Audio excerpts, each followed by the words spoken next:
Shalom, selamat pagi pemirsa. Jumpa kembali dengan kami di Solution Talk Show pada segmen Pojok Diskusi. Pada 30 menit ke depan kita akan berdiskusi tentang wanita sebagai penolong atau perongrong. Pagi hari ini saya ditemani oleh dua narasumber. Saya sapa dulu. Shalom, selamat pagi. Selamat pagi Ibu, apa kabar? Luar biasa. Di sebelah saya, Pastor Linda adalah pastor di gereja kami di GKI BPCC. Ibu yang pakai baju putih, Ibu Ruth Sonya, bergerak di bidang diakonia juga dari gereja kami GKI BPCC. Ibu, pada 30 menit ke depan kita akan berbincang tentang wanita sebagai penolong atau perongrong. Bagaimana Alkitab berkata, bagaimana Alkitab menjawab fungsi kita sebagai istri. Saya tanya dulu kepada Ibu Linda. Ibu, apa yang Alkitab katakan tentang wanita sebagai penolong? Terima kasih untuk waktu dan kesempatannya. Menjadi seorang wanita atau menjadi seorang istri ada dua pilihan. Seperti tema kita pada pagi hari ini, menjadi penolong atau kita menjadi perongrong. Ya. Berarti itu pilihan, suatu pilihan. Ya, itu ada dalam satu frame bahwa saya ini menolong, apa saya merongrong. Kalau kita melihat apa arti, apa maksud dan tujuan Allah menciptakan kita sebagai perempuan, jelas sekali di dalam kitab Kejadian pasal 2 banyak membahas bahwa ketika Allah menyempurnakan semua ciptaan Allah, mulai dari hari pertama sampai hari terakhir, ketika Allah ada pada penciptaan terakhir yaitu manusia sebagai suatu ciptaan Allah yang sangat mulia, yang diciptakan segambar dan serupa dengan Allah. Pada saat itu Allah ingin menyempurnakan ciptaannya, yaitu seorang laki-laki, ingin menciptakan bahwa ada seorang penolong yang ingin Allah berikan bagi laki-laki yang sudah ia ciptakan pertama kali. Karena apa? Kalau kita melihat di dalam pasal 1 dikatakan tujuan Allah menciptakan manusia untuk beranak cuculah dan penuhilah bumi. Berdasarkan ayat ini, dalam konteks ini bahwa tidak mungkin hanya seorang diri, seorang Adam. Maka diciptakanlah seorang wanita. Ketika penciptaan itu dia tidak diambil dari debu yang lain. Sama seperti ketika Allah menciptakan Adam, dia tidak diambil dari tanah yang lain. Tapi tidak, Allah membuat Adam tertidur dan dia mengambil tulang rusuk. Ya, tulang rusuk bukan tulang belakang, bukan tulang apa, tapi tulang rusuk yang berada di tengah-tengah. Ya, kemudian Allah menciptakan wanita. Tujuannya apa? Untuk sebagai penolong. Penolong yang bagaimana yang digambarkan Alkitab? Dalam pembahasan Alkitab, penolong dalam bahasa aslinya yaitu Eser.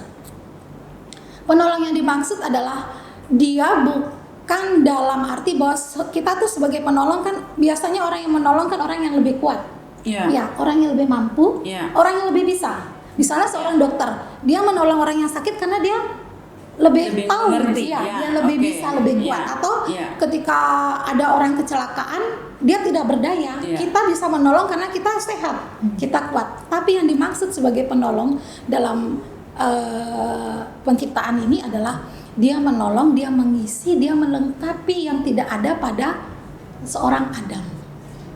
Maksudnya, kembali lagi ke pasal 1, beranak cuculah. Itu tujuannya Allah sebagai menolong. Karena apa?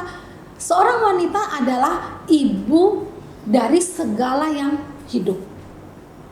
Tetapi kalau suatu rumah tangga itu misalnya seperti Ibu tadi bilang tidak beranak cucu, berarti apa fungsi penolong itu, Ibu? Oke, itu secara kajian rafiah, secara alkitabiah dibilang beranak cucu lah. Artinya bukan hanya kita mengimplementasikan, jangan artinya kita punya anak, kita punya anak, tidak sebatas fisik, ya.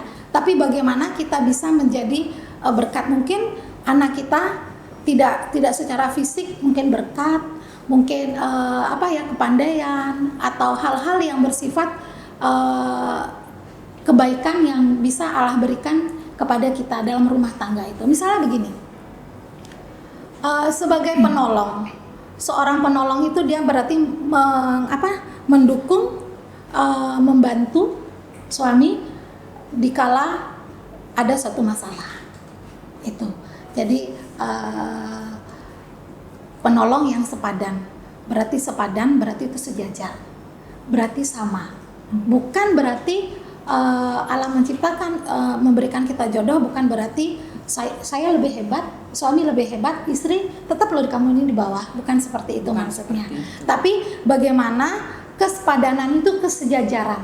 Ya. Jadi sebagai seorang yang menolong dalam konteks kita suami istri, kita menolong. Kalau suami ke kanan, kita ikutlah ke kanan. Mendukung dalam arti. Iya, itu sepadan namanya. Ya. Tidak sepadan, suami ke kiri, kita ke kanan. Nah, itu tidak sepadan. Tidak sama, Ya. tidak searah dia. Oke. Kalau seperti itu. Jadi dalam arti bahwa seorang penolong yang diinginkan oleh Allah, keberadaan wanita itu adalah dia ingin menyempurnakan. Ya. Berarti jelas ya, penolong yang sepadan itu berarti kita berfungsi menyempurnakan pasangan kita atau suami kita. Oke, itu tujuan Tuhan yang mulia. Awal tujuan Tuhan yang mulia, berkembangnya keadaan dunia hingga pada saat ini, penolong yang sepadan itu muncul saingan, yaitu perongrong yang sepadan. Apa yang dimaksud perongrong itu? Mungkin Ibu Ruth Sonya bisa menjelaskan? Ya, terima kasih. Bagi saya, perongrong adalah perongrong dalam hal, bukan dalam hal ekonomi saja, tapi dalam hal pikiran, hati dari seorang suami. Kita nggak boleh menekan suami harus begini begitu sesuai dengan keinginan kita sendiri. Dalam hal mengambil segala keputusan, oh mau begini, aku mau begini, tapi istri selalu menekan, oh nggak boleh gitu Pak, harus begini, keinginanku begini, nggak boleh seperti itu. Kita harus menolong apa sih yang suami mau, apa sih yang suami bisa kerjakan, kita harus mengikuti apa yang seperti Bu Linda tadi katakan, bahwa kita harus selalu seiring sejalan, sepadan, dan sepakat pula di dalam berdoa, sepakat pula dalam mengambil segala keputusan. Dan kita sebagai seorang istri harus tahu juga kemampuan suami kita juga nggak ada yang sempurna. Suami kita sebatas manusia biasa. Dan kita juga nggak boleh sebagai istri, oh suami saya itu kapasitasnya, kemampuannya sampai di sini. Saya harus minta suami saya lebih dari ini, lebih dari seandainya dalam hal materi. Gaji suami saya 100.000, tapi saya harus minta 300.000. Itu di luar kemampuan suami kita, nggak boleh seperti itu. Itu namanya kita sebagai perongrong. Perongrong juga dalam hal pemikiran suami. Suami pemikirannya sebatas ini, saya bisa berpikir cuma sebatas ini, di sini. Tapi istri minta kamu harus berpikir sebagai melangkah harus lebih lebih jauh lagi. Aku nggak mampu, nggak bisa. Tapi begini Bu, kalau keadaan memang oke, suaminya memang mempunyai keterbatasan sampai tertentu di garis ini, tetapi kita sebagai wanita, kita mempunyai potensi yang lebih. Nah, kalau kita melebihi, maksudnya melebihi kemampuan suami, apakah itu masuk kategori perongrong? Tidak juga, asal kita memiliki hati yang istilahnya penuh belas kasih kepada suami. Jangan kita seakan-akan tunjukkan bahwa oh ini loh aku yang lebih bisa. Berarti boleh kan? Boleh, jadi kita boleh lebih daripada suami, memiliki kemampuan daripada suami, kepintaran daripada suami, boleh. Karena kita sebagai tadi penolong. Tapi kita jangan sampai menjadi perongrong tadi, kita menjadi dominan atas suami kita. Oh aku yang lebih pintar, aku yang lebih gini-gini. Enggak. Kita silahkan dulu suami untuk berkarya dulu, suami dulu mengutarakan pendapatnya bagaimana. Nah kita ini yang mendukung seperti Boleh dibilang kembali ke sikap hati dari sikap seorang hati istri. lagi. Sekarang saya ke Ibu Linda lagi. Bu, bagaimana Alkitab bicara seorang penolong yang benar sebetulnya? Ya. Seorang penolong yang benar kalau status kita sebagai seorang istri ya, Ya. kita masih berbicara dalam konteks sebagai istri. Seorang penolong yang benar, kalau saya sangat suka sekali membaca kitab Amsal. Di kitab Amsal itu sangat jelas, terutama di Amsal 31 Amsal 31 mulai dari pasalnya ayatnya yang ke-18 sampai ayatnya yang ke-30 itu sangat jelas. Istri yang cakap itu istri yang bagaimana? Di Amsal, kitab Amsal banyak membahas bahwa istri adalah mahkota suami. Seorang istri itu adalah mahkota suami. Padahal ketika diciptakan dalam status sebagai penolong, laki-laki adalah kepala dari Istri. seorang perempuan. Ya. Ya. Tetapi istri yang cakap dia adalah mahkota suami. Ada 4 hal kalau saya melihat istri yang bagaimana, yang perempuan yang bagaimana yang dikatakan perempuan yang bisa Penolong yang benar. penolong yang benar. Ya. Yang pertama itu bahwa dia harus seorang istri yang cakap. Cakap yang bagaimana? Dia bisa memanage waktu dia bisa memanage saya ini sebagai apa? Saya ini sebagai seorang perempuan yang menolong seorang laki-laki. Saya sebagai seorang istri yang menolong seorang laki-laki. Saya harus taat kepada suami saya. Itu Ya. yang cakap. Dia bisa menempatkan posisinya bahwa saya ini, suami adalah kepala, saya adalah bagian dari keluarga itu. Saya diperintahkan untuk taat. Taat dalam arti bahwa kita menghargai dan menghormati suami. Itu yang pertama, istri Ya. yang cakap. Kemudian yang kedua, istri yang rajin bekerja. Ketika pagi, di Amsal jelas sekali, ketika pagi hari dia menyiapkan seluruh hidangan untuk seluruh anggota keluarga. Itu contoh yang kecil ya. Ya. Kemudian dijelaskan lagi ketika malam hari, dia apa? Dia tangan kirinya memegang lentera, tangan kanannya memintal. Artinya dari pagi sampai malam seorang istri itu bekerja. Iya. Ya, entah dia bekerja sebagai seorang pebisnis, entah dia sebagai seorang pengajar, Ya. entah dia sebagai seorang ibu rumah tangga, dia bekerja. Iya. Ya, kemudian dia mengencangkan ikat pinggang. Berarti apa? Harus waspada, ya kan? Sebagai seorang istri kita harus waspada, mengencangkan ikat pinggang. Jadi itu yang kedua. Yang ketiga, istri yang bagaimana? Yang ketiga dikatakan oleh Amsal itu adalah istri yang pintar, istri yang berpengetahuan. Dikatakan seorang istri harus ikut duduk bersama suami dengan pemuka-pemuka agama, mendengarkan, berhikmat supaya dia menjadi seorang istri yang berhikmat, terutama di dalam berkata-kata. Karena kebanyakan perempuan, istri-istri ini, apalagi zaman saat ini kalau orang Manado bilang ini bibir ini, ya, kadang lost control, lepas kontrol. Ketika melihat sesuatu hal yang tidak baik, mulutnya langsung bang gitu. Nah, jadi seorang istri harus pintar, harus berhikmat, maksudnya. Berarti cukup jelas ya. Firman Tuhan mengatakan istri adalah penolong yang sepadan. Iya. Alkitab sudah menjelaskan seperti yang Ibu Linda jelaskan. Sudah cukup jelas. Sekarang saya mungkin ke Bu Sonya. Tapi ada yang terakhir, Ibu. Oh iya, iya. Belum, Maaf. masih, Iya, iya. masih 4. Oke. Tadi baru 3. Iya, iya, iya. Nah, yang terakhir ini yang sangat yang harus menjadi landasan dari 1, 2, 3 itu. Ya. Yaitu apa? Seorang istri harus menjadi istri yang takut akan Tuhan.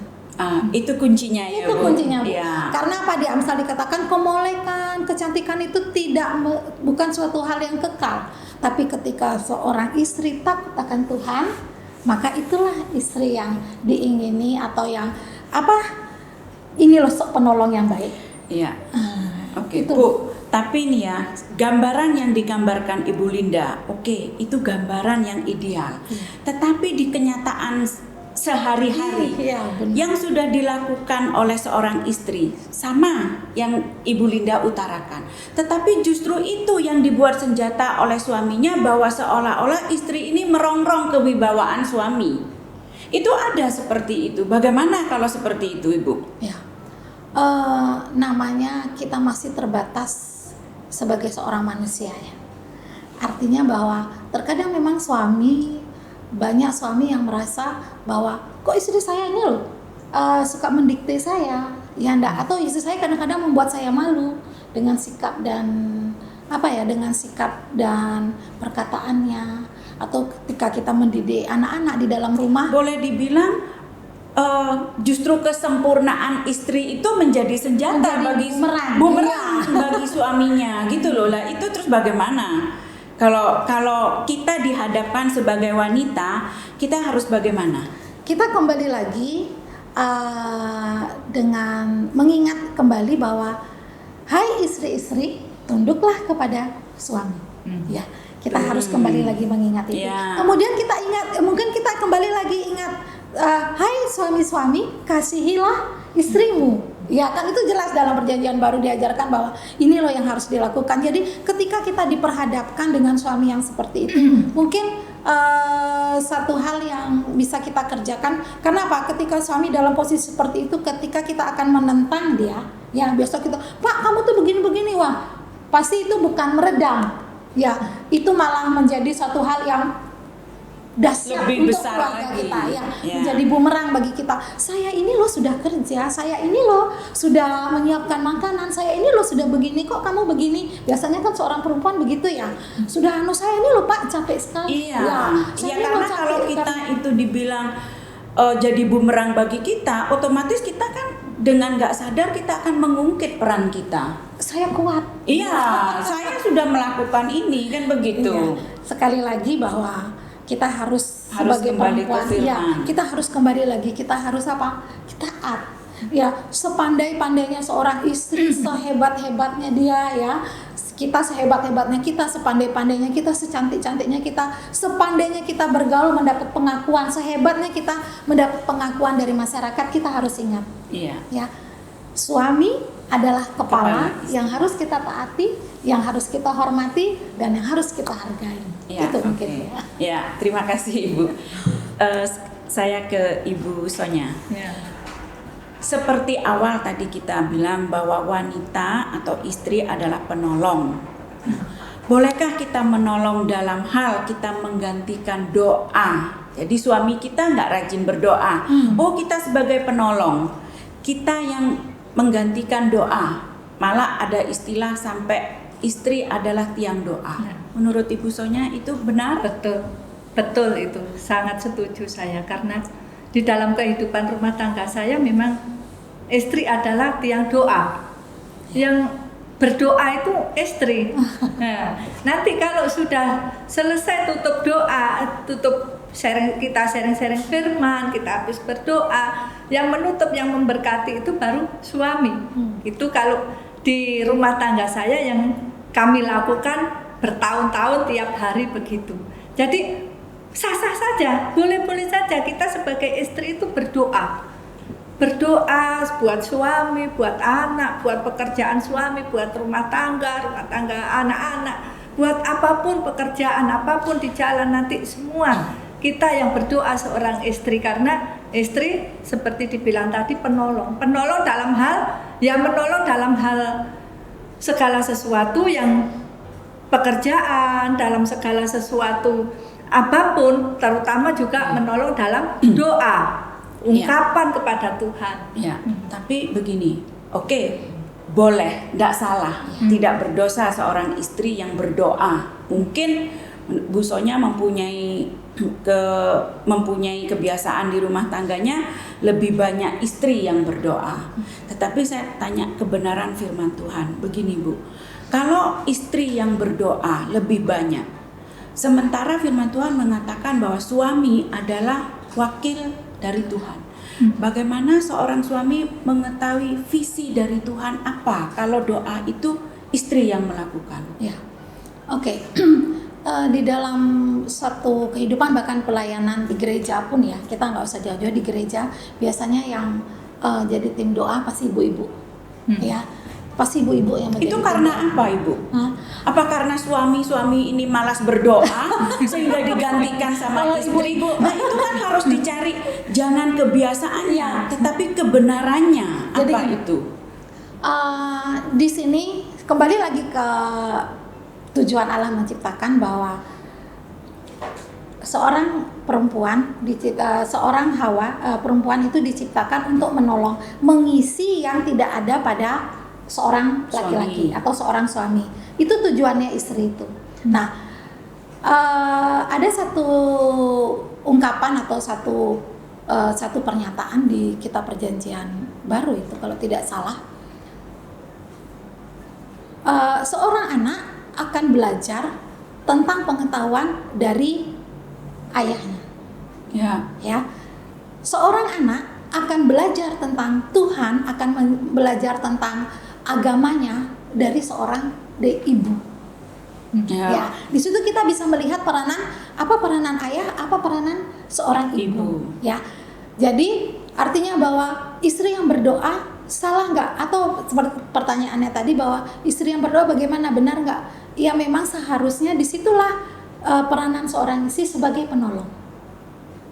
Berarti Tuhan juga bisa menyatakan visi rumah tangga ini lewat istri atau lewat suami? Dua-duanya bisa. Bisa.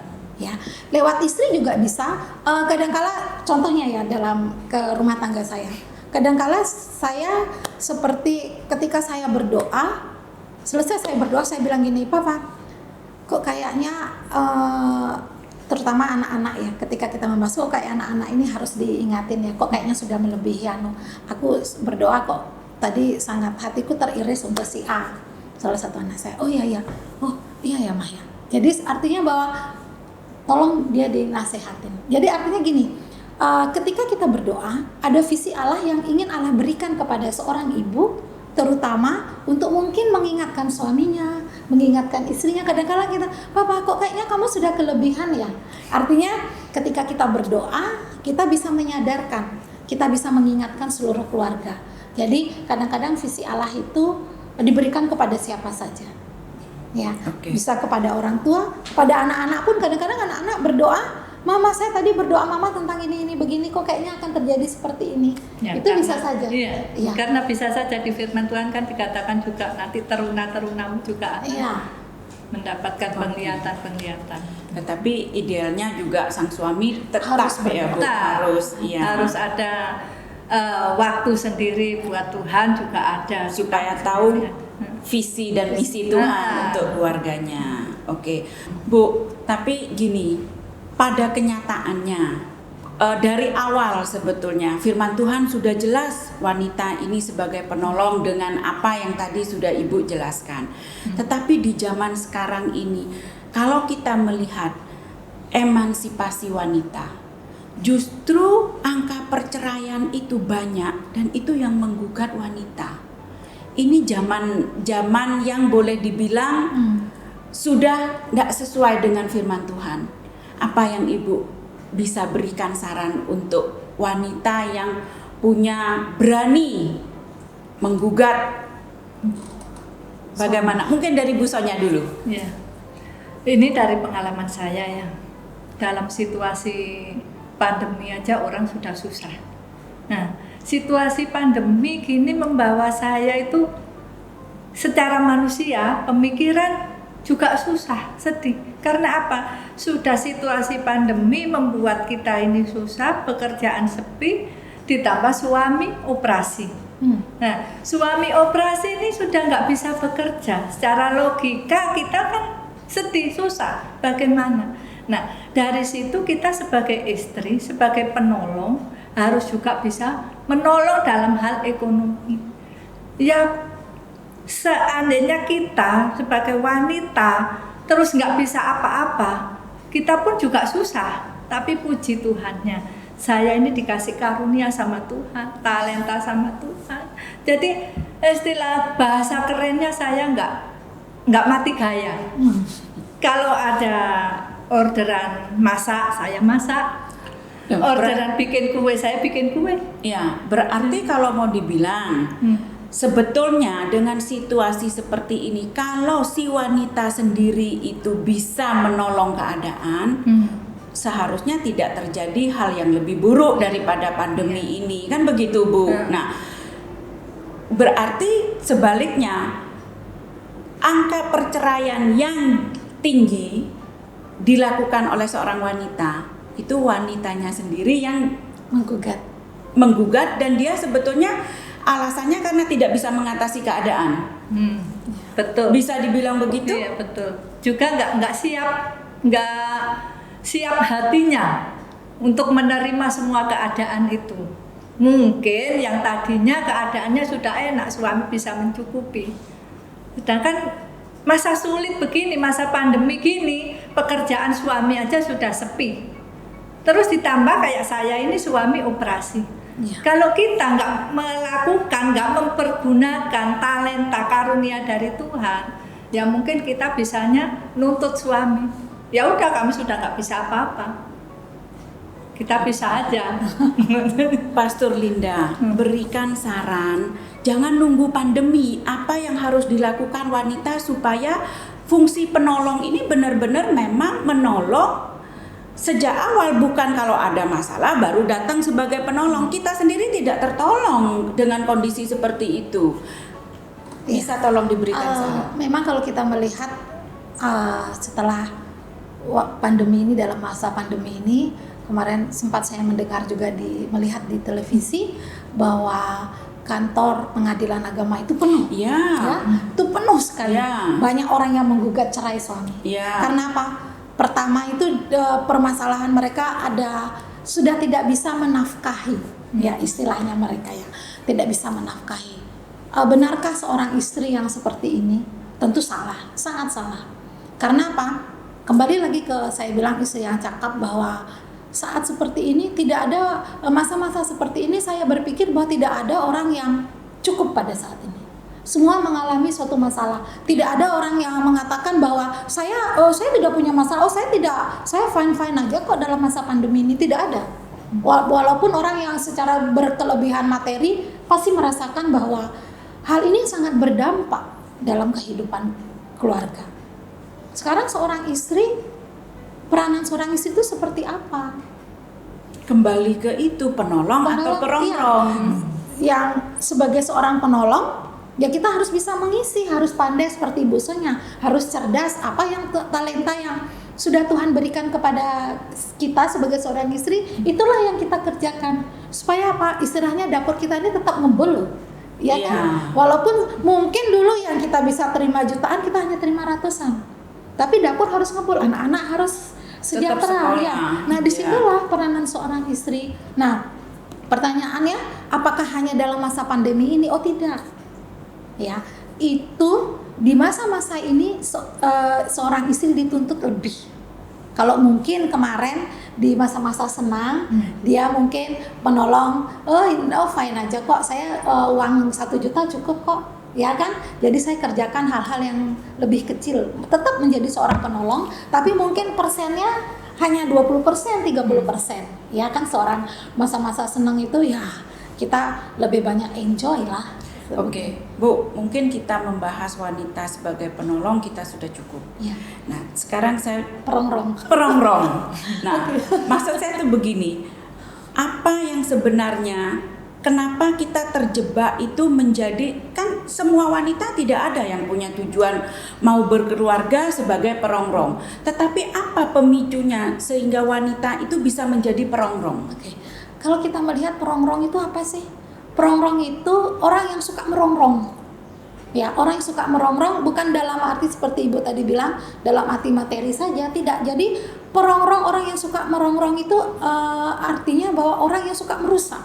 Dirusak ya rumah tangganya ini. Suaminya, anak-anaknya, keluarganya, orang tuanya bisa. Bu Sonya, oke. Kalau seorang istri ini pendapatan suaminya dia yang simpen, dia yang kelola, dia yang pembukuan di dia, kan? Apakah itu bisa masuk kategori perongrong? Suami dijatah? Bisa juga. Itu kan relatif juga sih, saya rasa relatif juga. Karena apa? Kalau kita juga bisa lihat dari pekerjaan suami. Contohnya seperti saya, kalau suami itu bisnis, jualan, terus semua uang masuk ke saya, mau apa-apa terus saya jatah suami segini-segini. Terus perputaran untuk beli barang, untuk beli segala sesuatu yang mau dijual lagi kan nggak bisa. Gitu. Kalau kita sebagai istri ikut apa istilahnya menggenggam keuangan dalam rumah tangga itu kita harus bisa bijaksana juga. Sebagai istri bijaksana juga. Oh ya, ini nanti keperluan barang sekian, untuk modal sekian, untuk masak sekian, keperluan yang lain sekian, kita harus bijaksana juga dalam hal itu. Jangan Berarti sampai itu sudah termasuk kategori istri perongrong ya. Iya. Wah, serem juga ini. Nah, kalau sekarang begini Bu, istri itu oke, dia sudah menyelesaikan semua pekerjaannya. Tetapi istri ini maunya suami itu kerja pulang rumah bersama keluarganya, sehingga si suami itu tidak punya waktu untuk pelayanan atau kumpul-kumpul sama teman. Nah, apakah sikap-sikap seperti itu bisa dikategorikan sebagai perongrong? Bisa juga, karena kadang-kadang ya kita suami itu dengan cara bertemu dengan teman itu juga membawa berkat. Oh, pengalaman dengan teman, kumpul-kumpul, saling ngomong-ngomong, oh di sana lo ada anu gini, di sana lo begini. Nah, bisa juga jadi pengalaman suami. Nah, itu juga pengalaman suami bisa juga untuk dibawa ke dalam keluarga, mengembangkan keluarga, mengembangkan usaha daripada suami itu sendiri. Berarti segala sesuatu itu sebetulnya kuncinya ya kita harus berpikiran positif dan kepercayaan. Nah, saling percaya, saling mendukung seperti Ibu Linda tadi katakan. Oke, tidak terasa kita sudah berada di 30 menit penghujung. Saya minta Bu Sonya untuk memberikan saran kepada wanita yang di luar sana yang kurang menjalankan fungsi sebagai penolong, malah condong menjadi istri yang perongrong. Silahkan. Ya, saya tekankan kepada para wanita-wanita, istri-istri yang di luar sana. Marilah kita hormati suami seperti kita menghormati Tuhan, karena Tuhan, otoritasnya suami itu adalah Tuhan. Otoritasnya rumah tangga itu adalah suami adalah wakil daripada Tuhan. Jadi kita harus menghormati terlebih dulu. Bagaimana orang bisa mengenal, orang di luar sana bisa mengenal suami kita baik kalau kita sendiri sebagai wanita tidak bisa menghormati suami. Jadi suami yang baik dikenal oleh orang itu karena ada istri yang baik, istri yang menghormati suami. Jadi jangan salah kalau kita bisa mendapatkan suami yang baik karena ada istri yang baik pula yang mendukung para suami di rumah.